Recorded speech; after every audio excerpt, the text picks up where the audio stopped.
specialist who takes our photographs and works with our media department. They've been really busy hopping around these events all around the Boise area over the past couple of days, and much more throughout the rest of the week. So please feel free if you get a chance to talk to them. I just want to say thank you. I appreciate the welcome. It's great to be here. I'm 51 now, so I have to use glasses. I'm sorry, but it's great to be here to celebrate Navy Week here in Boise. I would say, in the blink of an eye, 29 years passed before my eyes. I enlisted, as he said, in 1988. Went through all that, which he talked about, and I spent some time here in Idaho Falls. I had a wonderful time as an instructor there. Had the opportunity to get an officer's program, get accepted to that, and then jumped into the aviation community where I've spent most of my time in the service up to this point. I've had deployments all off the East Coast, which are I've been to Afghanistan a couple of times, Iraq and Syria for all those deployments. Is pretty much where they all ended up at one time or another. And my only real tour outside, as an aviation tour on the West Coast was in Lemoore, California, where I was a flight instructor. I took a transition here at the end of my career after being in command of a squadron in Oceana, Virginia, and had the opportunity to go kind of full circle with my career and go back through the nuclear pipeline as an officer training route, which is basically what starts the XO carrier, starts with the XO of an aircraft carrier, and then ultimately can end up in command of an aircraft carrier. It's a requirement in order to do that, established years ago when Admiral Rickover was in the reactors program, that anybody that's going to take command of a nuclear powered ship is going to be nuclear trained. So I got to go back through and see it again as an officer. It was 60 months of pain, and I would never do that again. But my career did start here in Idaho. Essentially, except for the boot camp stuff. And I was saying to Paul, I said the only place I've ever been stationed where, I said, hey, where are you from? I'm from Iowa, okay, southeast Iowa, a little tiny town called Lone Tree. And the only place I've ever been stationed where anybody understood what grew there was Idaho. Because I would say, you're from Idaho, that's where they grow potatoes. Well, when I was in Idaho, they understood that Iowa potatoes. And that was really nice. But the Navy has a long standing relationship with the state of Idaho. Our technology that we have in our ships, certainly the nuclear technology, but even more, researched up in near Coeur d'Alene, up there near Bayview, Idaho, where they do acoustic research for our ships today. So long-standing technological relationship, but also the citizens who have been both sailors and Marines have long served in the Navy, and just amazing people, down to earth, as I like to say it. The chaplain who married my wife and I said, salt to the earth kind of people. That's the way you talk about islands, and that's kind of the way I felt in Idaho when I was here. Very much the same kind of people, very down-to-earth kind of people, hardworking and patriotic people that contribute things such as this great organization that you have here in the Rotary. So Navy history, Bayview, Idaho, World War II, and that was the second largest base for training recruits in World War II in the world. And that was right here in Idaho.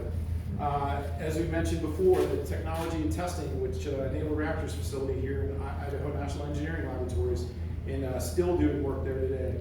9 ships have been named after states and cities in Idaho, including, and the folks are here on this tour with us, going through the Navy Week festivities.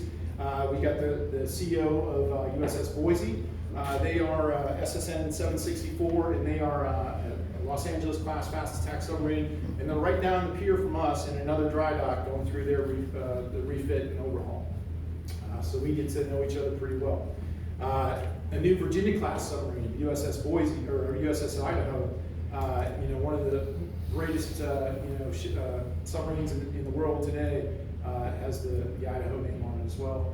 And then going back in history of those 9 ships, you had a battleship, USS Idaho, a battleship PB-42, which in World War II had some real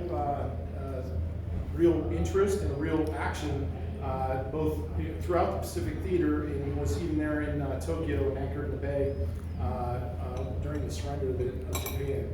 So a lot of history here that the Navy has in relationship with Idaho.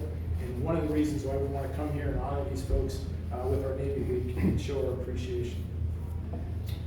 I've had the pleasure of meeting former Governor Kempthorne, Governor Little, and Mayor McLean did a proclamation for Navy Week. We got to go to the state fair and enlist some sailors into the Navy, brand new sailors from the great state of Idaho into the Navy. Our executive here is Rear Admiral Beal. He conducted that ceremony before the Granger Smith concert last night. So it was pretty neat, really neat seeing those folks out there, and just a wonderful event. The reactors facility here has trained 40,000 sailors to nuclear power, including myself, where I started my career. Just amazing stuff in this history. We got to tour Boise State University, and we were out there on the quad with the folks with the smiles on their faces and their first day of classes, rolling by and playing with the drones that the EOD guys brought out and they were trying to trip people with. It was pretty neat. But I got to talk to some people that are, just great Americans, and tried to show them. Go ahead, sir. Please don't hesitate. I'm sorry. I just didn't know because it's kind of more people than usual. The pepperoni by itself, cool. And then the garlic chicken. Garlic chicken with a couple burgers, right? Yeah. Oh. Yes. Then perhaps one of the most humbling experiences I had was this afternoon, and that was meeting with the Gold Star families who had lost service members. That's a humbling thing when you talk to those people. It's really hard to, I find that people find it hard to talk to somebody that's lost a loved one, but they want to talk about their son or daughter that they lost, because what they had, they've had that taken away from them. We all like to talk about our children. And when I was talking to one of the ladies, Debbie, she's like, I don't have that opportunity unless people come up and talk to me. So a lot of times I just start talking, and it breaks the ice, and here we go. But a great event this afternoon. If you glance at the news over the last couple of weeks, there's a lot of interest that involves the Navy. And just starting with China. China is doing more and more with their Navy and their military. They've encroached in Taiwanese airspace more times, record times, over the past couple of weeks. If you look at Russia and what they have, they are putting submarines and aircraft, submarines to sea and ships to sea and aircraft in the air. They're encroaching on our eastern and western borders, so a threat to our nation as a whole.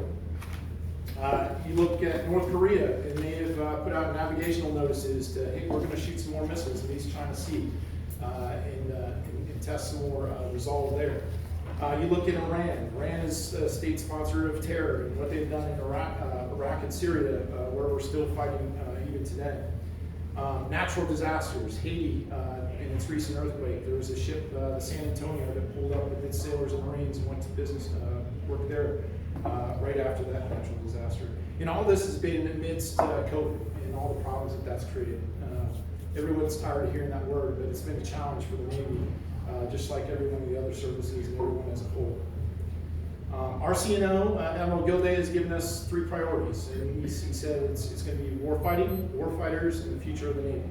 And when he talks about those things, he talks to them in a down-to-earth way. When he talks about warfighting, what he's talking about is manning, training, and equipping our fleet and bringing it up to where it needs to be today to fight, and as well in the future. And that is a full spectrum of possibilities, from everything from like I was talking about, presence or humanitarian response, all the way to the far end of the spectrum of what is major conflict war. That's something that the military as a whole has kind of taken a shift from. We've been in this small conflict, counterinsurgency, counterterrorism, etc., for a long time, largely in the Middle East, but actually throughout the globe. But we've now started to shift our focus towards great power competition in China and Russia, being the 2 at the top of the list. They're testing our resolve every day, as I said before. we need to be ready when called. Whether that be from the president or our combatant commanders, anytime that we're called upon, we want to be ready to respond, whether it's presence or deterrence, whether it's security or humanitarian, or it's small arm conflict, or the far end of the spectrum in all-out war. The Navy remains committed, I can assure you that, every single day. Even us as USS John C. Stennis in deep maintenance as we are, we're committed to being ready as a war fighting machine. The second piece, the warfighter, and that's what I was talking about, just like the great citizens of Idaho coming into our Navy and what they bring. We need to recruit, we need to train, we need to educate, we need to retain those folks, that talent, which is our sort of secret sauce, America's best, and what we have and what we bring in our people is really what makes the difference between us and our adversaries right now. My ship, Stennis, it's a microcosm of society. Every ship in the Navy is the same, and really every unit in the military is the same. Every race, color, religion, gender, every ethnicity, and all those amazing achievements that we get through that diversity. We bring different aspects, different perspectives, different backgrounds and experiences into every conversation, and that really gives us the resolve to outbest our adversary. When you think about China, everybody's kind of hammered into a mold as to what they want. So they don't have that free thought. They don't have that edge that we have with our folks in the fight. We all need to come together really as a team in one goal, and each piece basically fits together. So what that sailor brings into the fight, that fits into a bigger piece. That bigger piece then, on our carrier, for example, is you have a sailor who wears a blue shirt and puts the chocks underneath the aircraft when they're taxiing around on the flight deck, puts chains on that. That sailor then fits into a bigger air department, about 400 to 600 people that he or she works with and makes essentially the ability of this aircraft to launch off the front of the ship and then recover them on the backside. And that makes the carrier, and that carrier part of the strike group, and all those things build upon one another and becomes one big formidable fighting force. And it all starts with that sailor, that brand new person who's been in the Navy all of about 8 months when they show up on the ship, and they get a hand on their back in their blue shirt. Somebody's ensuring that they don't walk out in front of an aircraft at the wrong time, and that's that reassurance that they have behind them as they're training and moving up the ladder to where eventually, and I'll tell you, it happens in a heartbeat, that within a couple of years or a couple of months, they have leadership responsibilities of their own. A couple more months, they're now leading multiple sailors, and before you know it, they're the work center supervisor, they're the leading petty officer, and then they're going to put on khaki uniforms to become the chief, and it's just amazing how this works, but it just builds on one another, and it's such a wonderful thing to see happen. Every sailor is someone's daughter or someone's son, okay? And what I kind of like to think about there is, you as parents, you work hard to train them, to teach them, to give them the experiences that they need in life, those valuable lessons so they can grow happy and healthy, and able to use their talents to the best of their ability. And what we do with that, when it comes to the Navy, and we humbly ask for that help, is we would like to build that up and make it part of the team, okay? So rather than asking for their hands and just labor, what we're asking for is an ability that we seek to inspire them. We want them to achieve their best out of cooperation, trust, and loyalty, okay? A higher cause, and it goes from me to we. And if you had experience when I grew up in Lone Tree, Iowa, I graduated with a class of 25. If you didn't play sports, you didn't have the sport. You wouldn't have a team of 11 football players unless you went out. So you're pretty much going to go out for every sport, otherwise Lone Tree, Iowa wouldn't have a team.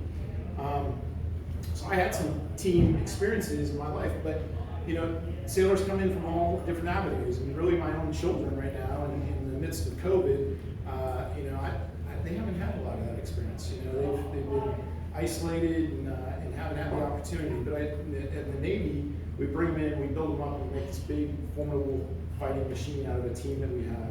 And that's confidence, that's commitment, that's belonging. It all comes from that start with a good, well-intentioned sailor that wants to come in the Navy and give his or her very best. we got to cultivate that talent. And it's true that we come in with our own skills and with our own talents, and we look for those adventures, but what happens is we need to go to a higher level. We need to be a high functioning unit, and that takes a lot more, and that's what I was just talking about as we build that team. The third thing the CNO prioritized, so we got warfighting, we got the warfighter, and then he's thinking about the future of the Navy and what that is. And that Navy has to be fully prepared. That's the Navy of China and Russia, those adversaries that we may meet on the battlefield or on those high seas one day. We got to be equipped with the right capabilities. That includes the right ships, aircraft, and submarines. We got to have the right manpower and manning to do so, and that's a challenge. I was out here with some of the recruiters actually, on this trip, and they said it's a real challenge. There's new challenges every day. COVID's a challenge with them, and getting access to schools because people are in remote learning. So how do you go and talk to those individuals? But they've been working hard to get that talent into the Navy. We got to meet that challenge to that complex maritime environment, and it gets more and more complex every day. It used to be termed as a near-peer adversary. Whenever you talked about your adversaries as near-peer adversaries, what does that mean? That means, well, somebody's out there, but they're not quite as good as us.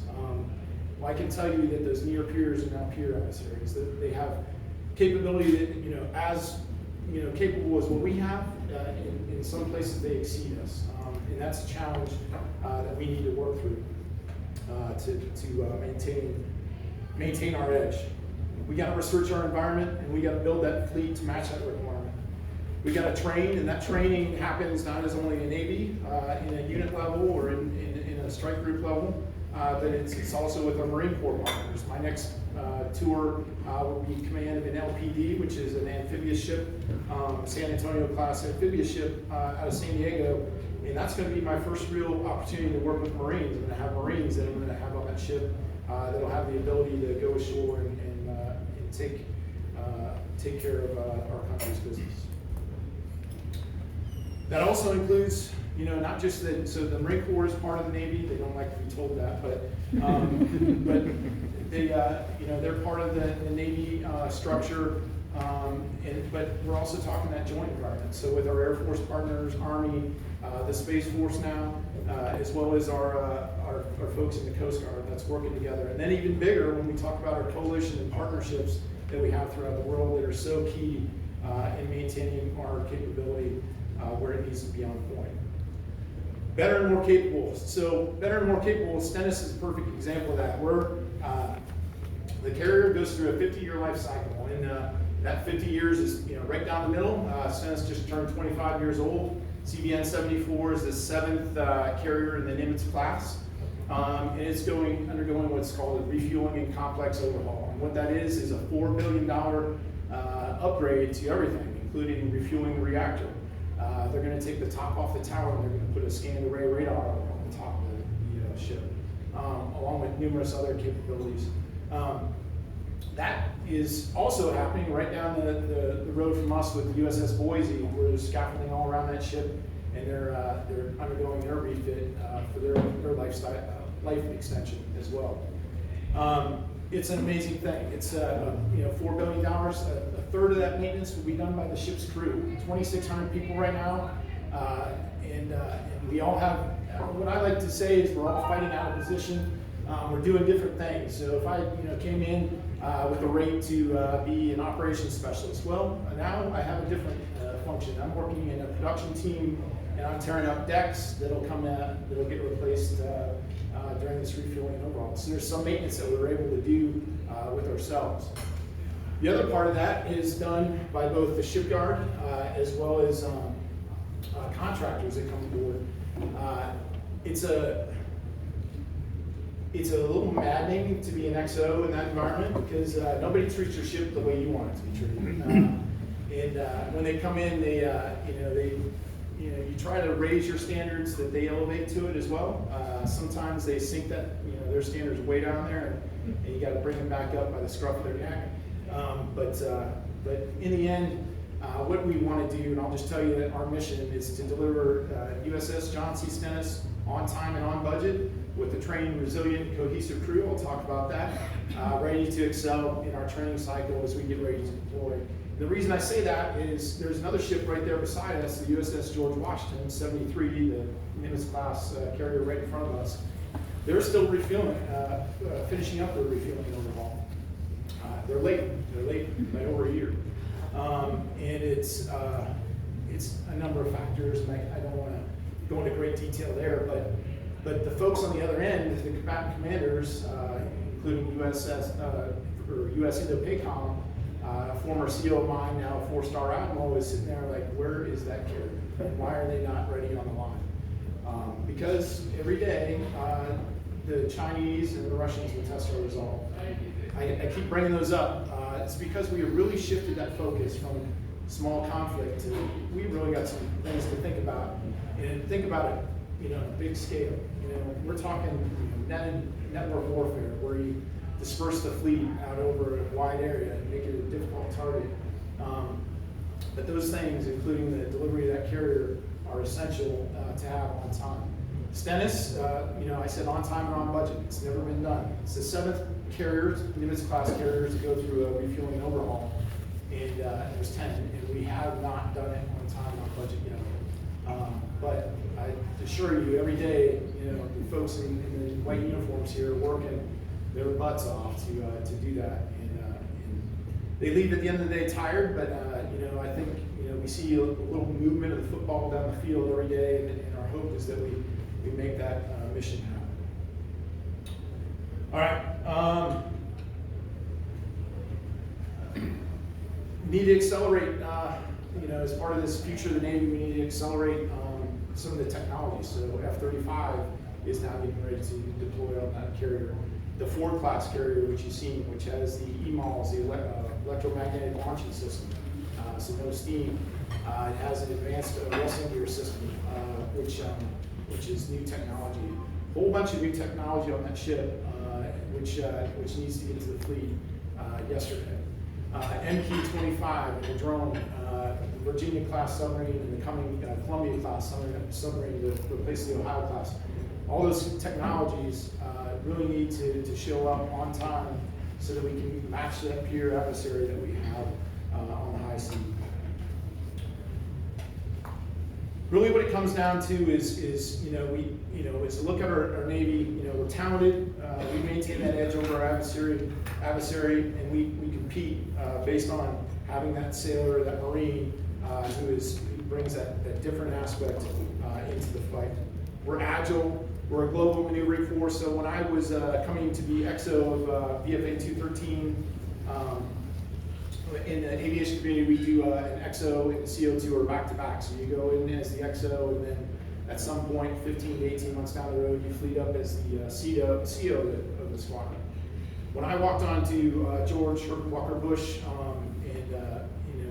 first day as XO, I met aircrew from my squadron who were coming back from the first dropping the first ordnance in Iraq, which came after the result of ISIS. They're coming onto the front page of our news. That happened from the carrier was 24 hours prior sitting off the coast of Afghanistan in the northern Arabian Sea. In the course of 24 hours, they transited through the Strait of Hormuz, went in with CVOA-4 in the Persian Gulf, and started flying flight operations into Iraq. 24 hours. And when you look at that, in our other forces, the Air Force was still negotiating basic ranks, which took about a month. That's the maneuvering force that the Navy brings. It's an expeditionary force, a true force that can show up, and we have our own runway. We'll show up and start doing our business on our time, not on someone else's. We're innovative, new concepts, distributed maritime ops, networked sensors. They give us sort of an exponential increase in both our time and response, as well as how precise we can be. And then being ready. And if we're not ready, if we aren't man-trained and equipped, then we're just sitting at the pier. We're a Navy sitting at the pier and rusting, and that does nobody any good. So those things all together are what we bring to the fight. We have a new Secretary of the Navy. Secretary Del Toro was sworn in at the beginning of the month. And he came out and he said, there's 4 C's of my priorities, and lo and behold, China's number 1. He also said that we need to talk about our culture in the Navy. And what I want is a sailor that, I want them to show up to work. I want them to show up happy and healthy and ready to give me a hard day's work.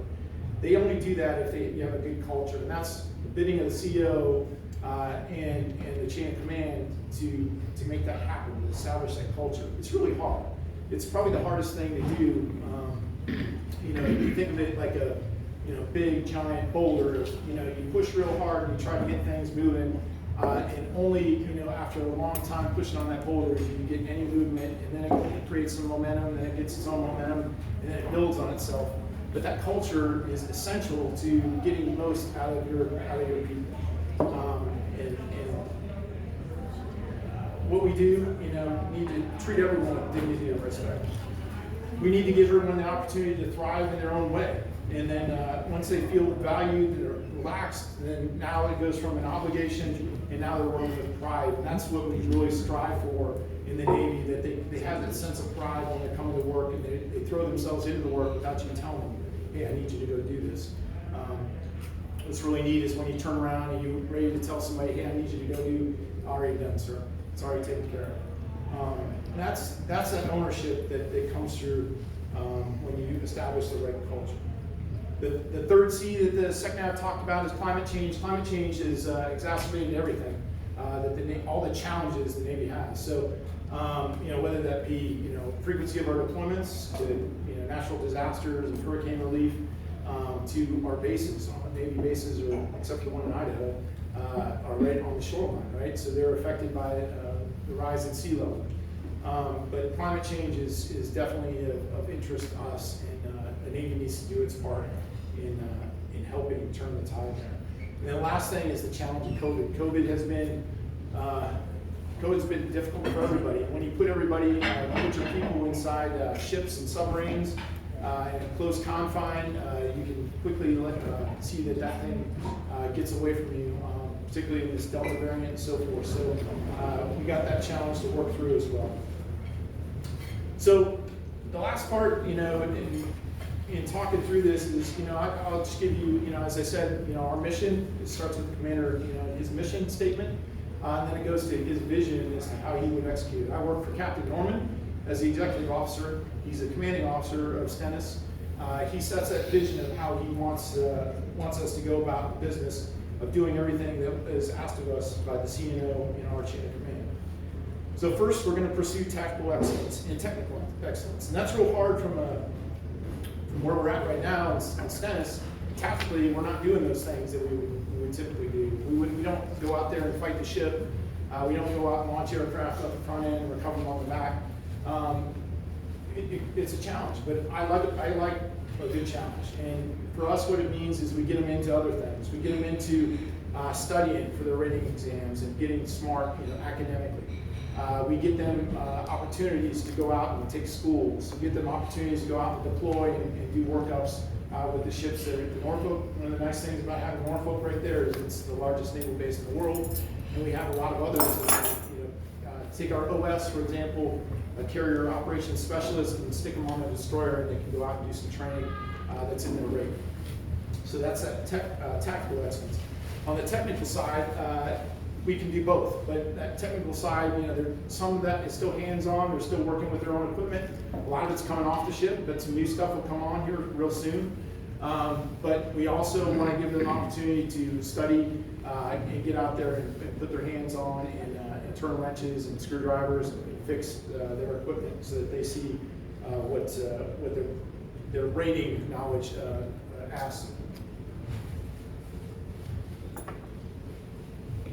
An unremitting increase in personal and professional knowledge and skill. This is another tough one, but we have other things that we can do besides, hey, go study for your rating exam. We have credentialing. We have the US MAP, which is our ability to get folks out there and get apprenticeship training. We got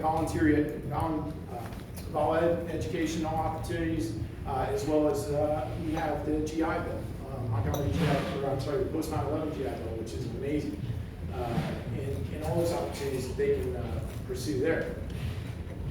The captain also asks that we have a clear understanding of our solemn responsibilities, and that starts with our nation, okay? It starts with it goes to our Navy, our community, the environment, which we talked about already, and then our families and our shipmates, and one another. And we find that if you kind of work on that, end to end, that family and sailor at the end of that thing, the very last part of it, it all kind of falls in on itself. So that once you sort of create that sort of understanding, hey, you wear the cloth of your nation. You're a sailor in the United States Navy. Look above your left breast pocket when they're wearing their Type 3 uniform, and it says U.S. Navy. And I remind them of that, particularly when we're talking about our ship. I say, hey, when you go out there in that space and that contractor's working in that space, they don't have that ownership that you do. Okay, that ship is a U.S. Navy ship. That contractor, he's going to work in there, he's going to punch a clock, and he's going to leave. So you have to maintain that. Remind yourself, what you are. You're part of the national defense of this nation. And once we have that, once we build that, then again, it kind of builds on its own. People start motivating themselves to get after the work at hand. The captain asked us to take an honest assessment of our performance and our readiness. And that honest assessment, you have a lot of people like to make paper look good, right? So hey, you look good on paper. Well, it doesn't matter if you can't go out and fight. Again, difficult in our scenario as a Stennis, but we need to assess that objectively. We do our job the right way, and we do it to completion. And that's when you have a ship that's 1,000 feet long, and the lights are turned out, and there's no air conditioning, and there's pieces and parts that are all over. It's really hard to keep tabs on everything. But when I send a sailor out to do a job, they go out and they do it to the best of their ability, and they get all the way to the end, and hey, I can't finish this, I need help with this, they come back. Although the easy thing to do would be to sign it off and just call it complete. Well, we're kind of, where we're at right now, this is a 4-year process of refueling and overhaul for the carrier. We're going to be a crew that hands off a baton to another crew, and that's going to hand off a baton to a crew that's going to ultimately bring the ship back to life and put it back to sea. And when you do that, if those people on the far end have inherited something that you didn't do to the best of your ability on the front side, you're setting up for a problem. So that's what we're talking about when we're saying end-to-end, doing it to completion. We got to maintain, this is that culture thing, that dedication and respect to our sailors and shipmates. There's no goodness in cutting somebody down or having a joke at their expense. What we want to do is raise everybody up and make sure that we're one team in the fight. So what ultimately comes down to is we encourage success. We need to spread that out to all. We're going to talk about our mission first. So we're always, what does the Navy exist for? We exist to execute a mission, but we also know that it's sailors always. If we're not thinking of the person, we're not going to ever win. So it's mission first, but that sailor's always in our thoughts throughout the process. Folks, that's pretty much what I had to say. I have I know I just kind of went on in kind of a continuum of discussion there, but what I'd like to do is take the opportunity to answer some questions if you had them. Maybe I didn't talk about the things that you're interested in, and I'd love to chat more about that. Paul, did you have anything that I didn't cover on that list there? No, you covered it very well. Sir, are you open for questions now? Absolutely. Unless you want to take a break, I don't know if folks want to eat. I have a question. Yes, ma'am. So everything was really interesting. Thank you for sharing all of that. My question is in 88 in Iowa, right, in a small town, what was it that sparked your interest in? That's a good question. I actually, when we talk to our school ships, and our school ship is when we first get sailors into the command, we put them through a school ship, and it has all sorts of things in there. But one of the first things I do is I go around the room and I say, hey, why did you join the Navy and where are you from? And I do that to 3 or 4 different folks, and inevitably it's all very different. I joined the Navy for a job. I joined the Navy to get away from a bad situation. I joined the Navy because I wanted an education. I knew I wouldn't get that unless I had the GI Bill. They're all a little different. Lone Tree, Iowa, 1988. So I'm going to take you back a little further. I'm 16. The movie Top Gun came out. That's kind of cheesy, isn't it? I went and saw that movie. I'm like, I want to do that. I had no idea. So a couple of years later, 1988, and I'm riding around with my dad to colleges, and we're driving back from Champaign-Urbana, Illinois, visited the University of Illinois, and it's a long drive, flat, and it's just so boring. I just turned to my dad, and Dad, I'm not ready. He's like, what do you mean? He's like, I'm not ready for college. And I was young, I was 17 at the time when I graduated. I don't know if that was a factor, but I didn't feel like I was mature. I don't think that word came to my mind, but I just knew I wasn't ready. But I turned to him and I was like, I'm not ready. He goes, why have I been driving all over Iowa and Illinois? Looking at colleges, you know. So for me, I will say it was a job. You know, it was something to mature, get a job, do something. I will tell you honestly, I didn't have the patriotism thing in 1988. Actually, one of my teachers, who was a mother of a friend I grew up with, so I'd spent a lot of time at their house. She kind of cornered me one day, and you know, after I made this decision, it was like March probably, you know, it's early spring, and she's like, "Why are you joining the military? You know, you could do other things. You know, it was kind of an anti-military vibe at the time." I said, you know, I needed to do something different, and that gave me some time to mature. I went to, you know, nuke school and prototype, and was picked up as an instructor there. Got all my qualifications, so when I had this officer's package, so, you know, I just dropped the officer's package on the senior chief's desk and said, I want to do this. He said, well, you got to fill all that out. You got to do this, you got to do that. And I'd done it, and because I knew I wasn't going to get help. And when I had all that, I had all this credit from being there for a couple of years and all this opportunity. When I got to the interviews and everything, it was like, oh yeah, you know, you're our best candidate, and I got it. And then when I got to college, I was now 23, turning 23, and I was ready to get through college. I was like, you know, I was trying to figure out how efficiently I can get through college. I was having fun, certainly, but there was no messing around. Whereas had I gone through, when you go to Lone Tree, Iowa, and you have one math teacher for 4 years and one English teacher for 4 years, I had a great science teacher, the math and English teachers for me. So they're wonderful people, not good teachers.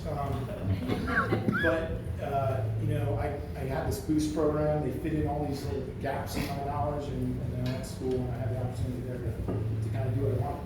But as that happened, you know, I remember when Desert Storm was happening. I was here in Idaho Falls, and my roommate and I went and put a big American flag on the back of his Jeep and drove around. You know, it shifted from a job to I really want to do this, and I feel a duty to do it.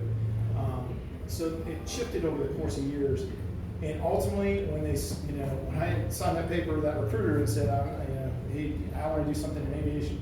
Okay, there's nuclear power. Okay, signed up the line. I don't know how this is going to work out, but it did ultimately, and I got to go to flight school and fly the F-14. This was my first tour in VF-11, which included flying in Afghanistan after 9/11, and then brought me to be an XO of a carrier today. And that's what I talk about with the sailors when they check in. I say, hey, don't say you can't, because I'm telling you, in a heartbeat, you're 29 years will go by, but you can do any of this stuff you want to. Lone Tree, Iowa, farm town, poor education, still can do it. But it's just it was my story was actually little bits and pieces of all those sailors that I talked to. Yeah. Yes, ma'am. Okay, well, thank you for your service. We appreciate that.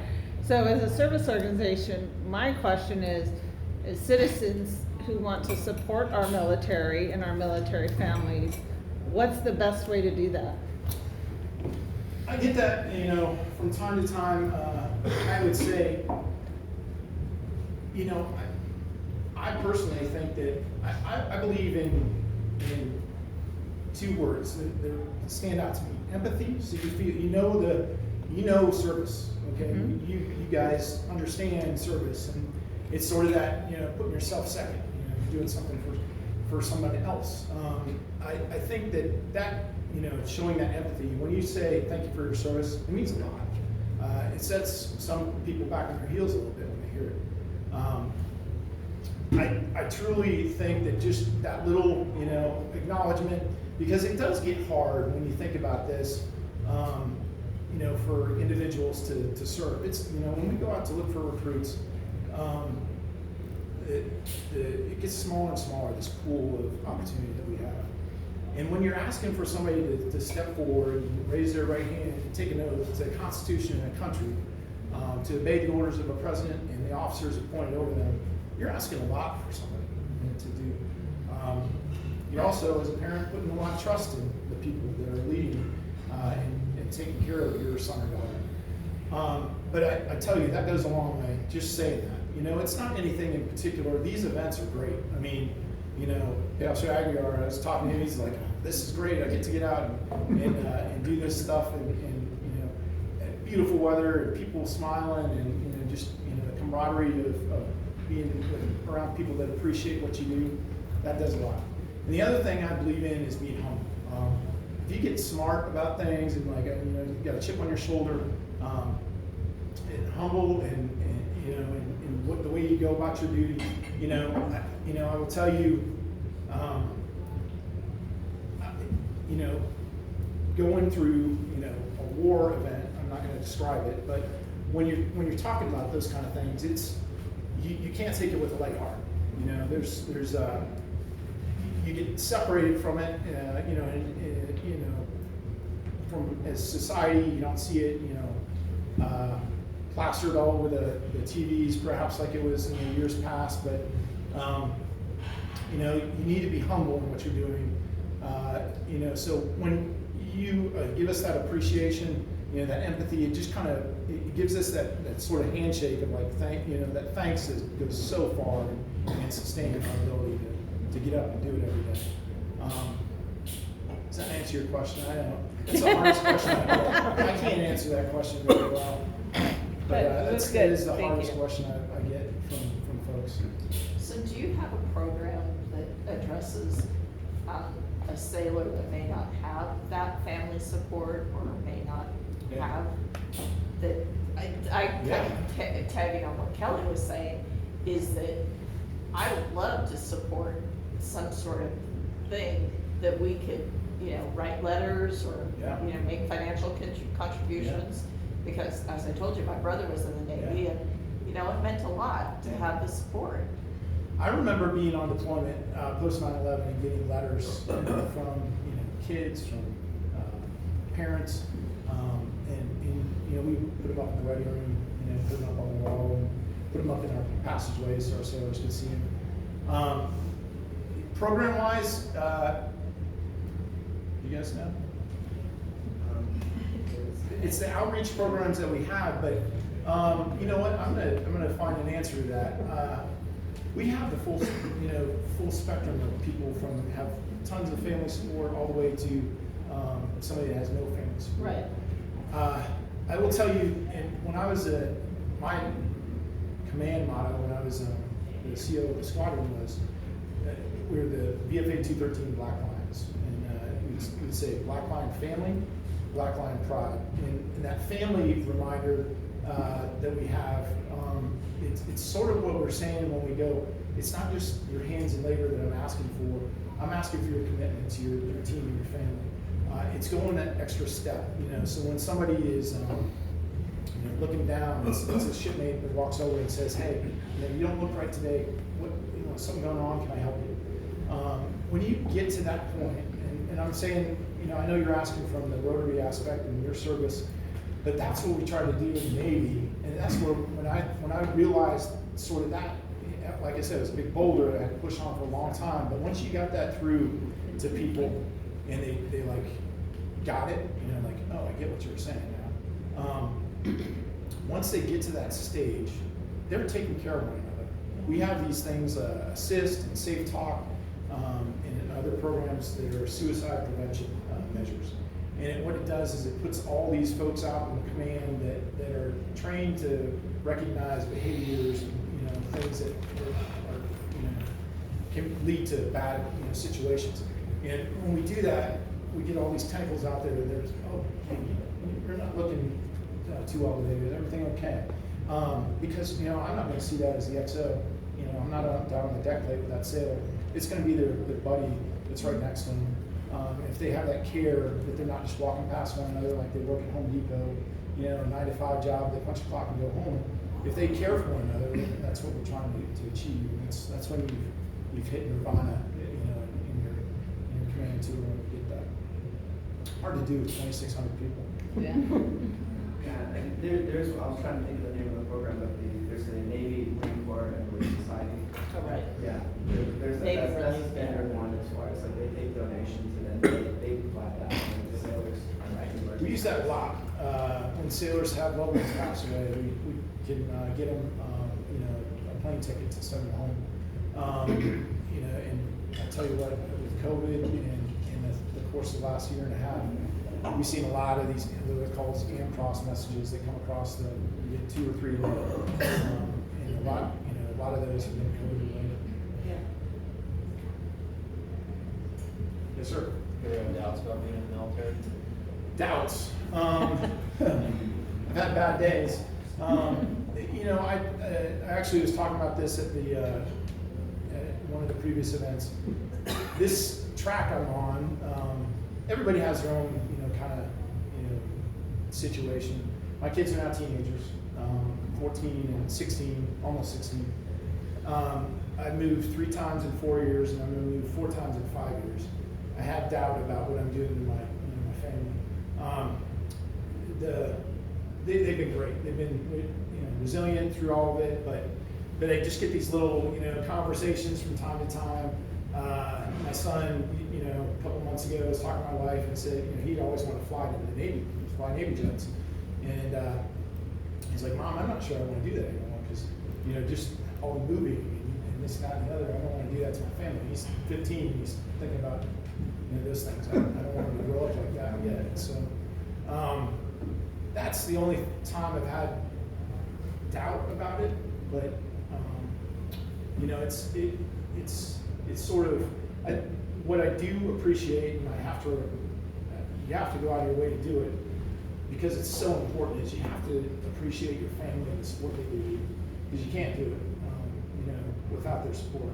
We had just on my email the other day before coming out here, we had a request come across the net like, hey, you need to take 10 sailors of this rate and send them to a school. This was on a Friday, to a school starting on Monday, and they will leave at the end of the week for 290 days. That's a Friday afternoon note to take home to your life. Some of these sailors are young and like, adventure, they're ready to jump in it, but we also need to have some senior and experienced people that have families, so those are the tough days when you have doubt, but it's never been such that because that little, empathetic, feeling that you get from those around you, that you feel like you can keep doing it. Yes, ma'am. Well, I have a question a little on the lighter side. Okay. So my dad served as a Navy officer in World War II. But when he passed away in 1995, amongst his things, I found this certificate, very ornate certificate about when he had crossed the equator. And I thought it was something special. But then I mentioned it to someone I knew who had been in the Navy. She goes, "Oh, well, everybody gets that." So what is what is that about? I mean, is it a big celebration? Is it fun? It's not celebration. Tell us about it. It's yeah. Torture. It's a little bit of torture. They can't tell us. You can't tell us. The order of the Shoutback. I'll give you a little bit of it. When you cross the equator. Now, I'll tell you, not everybody gets it. So, being an East Coast deployer, very rarely did we ever get to do it because we would go directly from the Mediterranean Sea and then through the Suez Canal and around, the Saudi Arabian Peninsula, and then up through, that was a regular deployment, for my entire aviation career, really. With one exception, I was on Theodore Roosevelt, and they had it basically was a show the flag visit to go down to South Africa. So we carrier qual, in other words, we fly the air wing aboard, they have to go through a qualification every time they come aboard, and then the ship just started on butt to go south, because we had to make PIM, our plan of intended movement, put us up in the Arabian Sea, and it was going to be tight. And so we go flying through the equator, and we got to do a Shoutback ceremony. What that is a ceremony. It used to be pretty brutal. It's been toned down a little bit in the Navy of today, rightfully so. When your dad went through, it was he went through some pain. I'll bet. He heard that's but I wouldn't say it's the newer, gentler Navy, but it's definitely a Navy that is taking a turn on some of those things. But you get to drink a grog, and you get to you get to crawl through some Would slosh. be known as hazing? It would be hazing. Today it would be those things, but it was the rite of passage back then, which now is much more subdued in today's Navy. But they still do it. And then they have for the submarines, so the Boise and Idaho, they can go underneath the forward cap and blue noses as well. So interesting, similar event. As long as there's a pool rice cow. How do you feel about Afghanistan right now? Well, if you don't mind, I'm going to stay apolitical in what I'm saying in that. But I talked to him, beforehand. I'm like, I know this question's going to come up. 20 years ago, 19 terrorists hijacked 4 airplanes, flew them into the North and South Towers, the Pentagon, the east side of which is where the Navy offices are, and then Flight 93, which crashed in Pennsylvania. That was a cowardly attack, and it was Al Qaeda that carried that out, and we turned on a dime and we delivered them a pretty significant blow. The counterterrorism mission, very successful. Everybody that contributed to it, should feel honored that they got by what they put into that and what came out of it. We greatly weakened that organization. We killed its leadership, Osama bin Laden, and I think we accomplished that mission. And I think those people that took part in that mission should feel justifiably proud. Since the global war on terror, 8,300 people have died in service to the country. So it's been a long war. It's been a long 20 years. But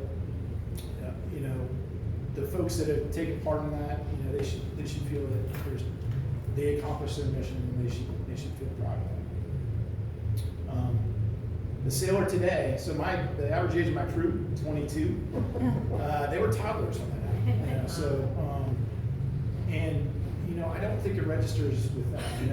It's sort of like, we've been doing that for a while. The crew, except for the 51-year-old XO, they might not have the experience the captain and I have. There's a handful of others, but we raised that to like 22.1 average age, maybe, because the 51-year-olds and a whole bunch of 19, 20-year-olds. But I know that forgive me for staying out of the political side of that, but that's the way I feel about it. And we in uniform have to serve, and we serve the Constitution and the country, and obey the orders that we're asked to carry out. I'm sure that was not satisfying. No, it's fine. I just, having my brother, my dad, the military service, I wish that there was better planning, because it seems very chaotic and very sad. Yes, sir. What do you feel is the biggest threat to the Navy today? The biggest threat to the Navy today. I know that's a loaded question. Well, I think like the physical adversarial threat of China. We have taken our eye off the ball there for a long time. Not purely, but hey, China is coming. China is coming. China's coming. It's been coming for a long time, but we've also been fighting the global war on terror for a long time as well. We have shifted, like I said in my words, to thinking about these peer adversaries now. So I'd say that. I think there's also resource-wise. I think the impact of COVID and what it's done to the budgets and so forth. I think are a real worry. We just don't know exactly how impacted we will be from a man-train and equip aspect. Will we be able to put that new technology to sea? Will we be able to retain the manpower that we need to man those ships? And where will we be in terms of readiness? How much training can we get? Get out there and fly the planes and drive the ships and do that high-end warfare. That's concerning because that budget will impact all of that. Thank you. Sir. Thank you. Sir. Were you a Maverick or an Iceman? I was in the back seat. My eyes weren't good enough. When I was a lieutenant, I got PRK, the laser surgery, and then I had better eyesight than my pilots. I'm like, Tally 1, right? 1 o'clock, 5 low. And they're like, what? No, it was great. I had an opportunity at one point to essentially transition to be a pilot, but my age quickly surpassed that possibility, and I wouldn't be here today had I done that. I wouldn't be an XO, an aircraft carrier. So I'm glad that things kind of fell in like they did. I had wonderful tours in aviation. Just such great people I get to work with. Sailors and officers, and I wouldn't change anything. It was just awesome. Yeah. Well, you see the second Top Gun. Will I see it? My son has been talking about that thing since like it first showed up, and like, Dad, it changed to this date. Dad, it changed to this date. I don't know when it's coming out now. Yeah. In Virginia Beach, they went and put the old Top Gun in the theaters, and he's like, "We're going to see that." And we get in there like, "Dad, the graphics are horrible." 1986. So, It was cool then. Yeah. But I would definitely see it. Yes, sir. The follow-up real fast, you mentioned the F-35 in your comments. When, and maybe you can't even answer this, who knows? When does the Navy expect to start deploying the F-35? The ships going to sea right now are bringing the F-35 with them. So on the West Coast is where we're starting. That's the threat and the adversarial threat there. But the Navy kind of shifted priorities and moved. Some Marines were flying Harriers for a while, and then they bought the F-35B, which is the vertical takeoff. The whole program kind of got rolled, and shuffled things. They pulled the Marine planes forward. They got, theirs ready because the Harrier was dying faster than the Hornet. The Navy is now out of the legacy Hornet business, the smaller F-18s, and now flying just purely Super Hornet. And the next technology there, Block 3 Super Hornet, that was, I got to fly those planes, just amazing capability. But F-35 is right up there in the front. And what it does to like your networked capability that I was talking about is just phenomenal. So it'll be a great asset to have in the fight. The F-35B is out there, and then the Charlie, which is the Navy variant. Marines are flying a few of those, and then obviously the Navy will have a whole bunch of squadrons. But we're getting ready. Vincent will be the first, I think, and then follow on will probably be Reagan, which is over in Virginia.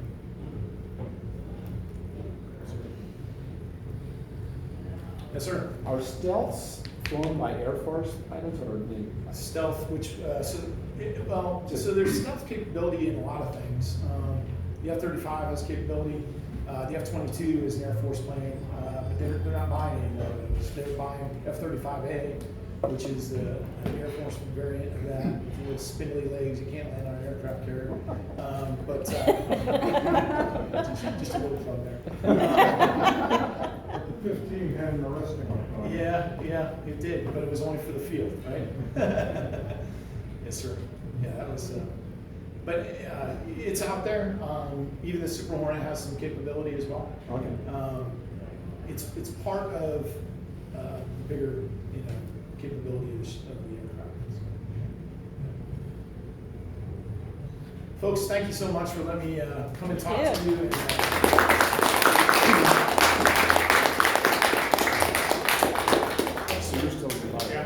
Captain, just stay up here for just a minute. Thank you. What's your dad's name? When I received the information for the address that Captain Langenberg was going to give tonight, it was going to be on history and responsibility of the Navy, and I think you covered that very well tonight. Very inspirational, very informative. I think we could give him another round of applause.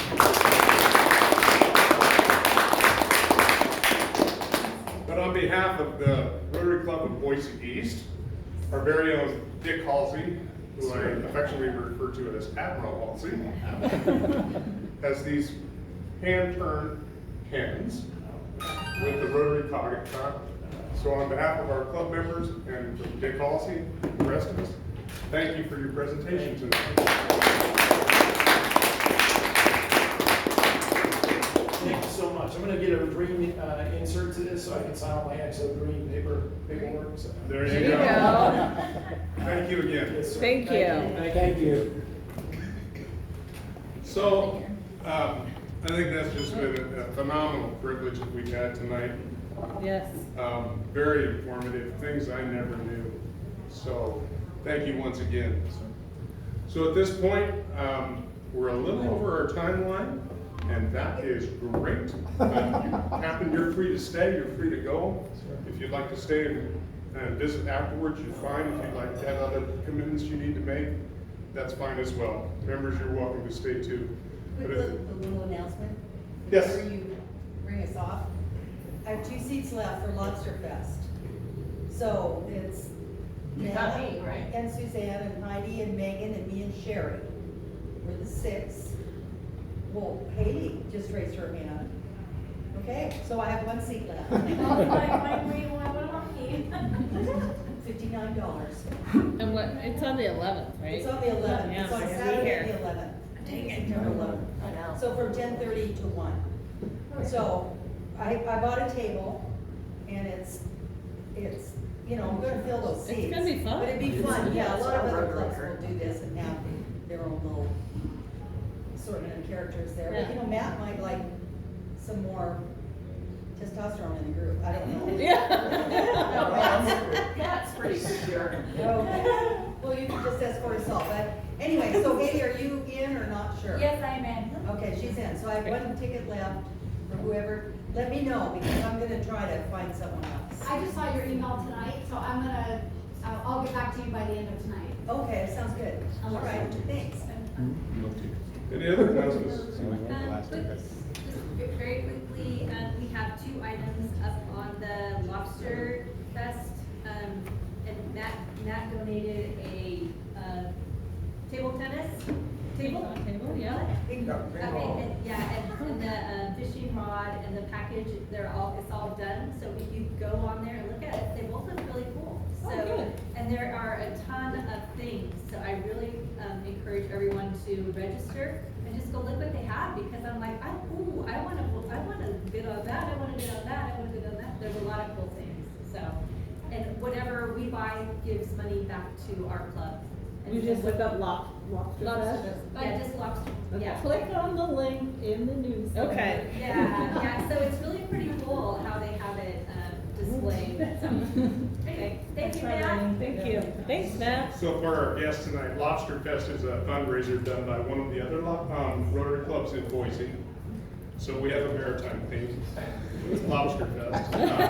It's a major fundraiser that they have, and then a luncheon as well. It's going to be the first time to be able to have a Rotary event where we'll be meeting in person. Outside.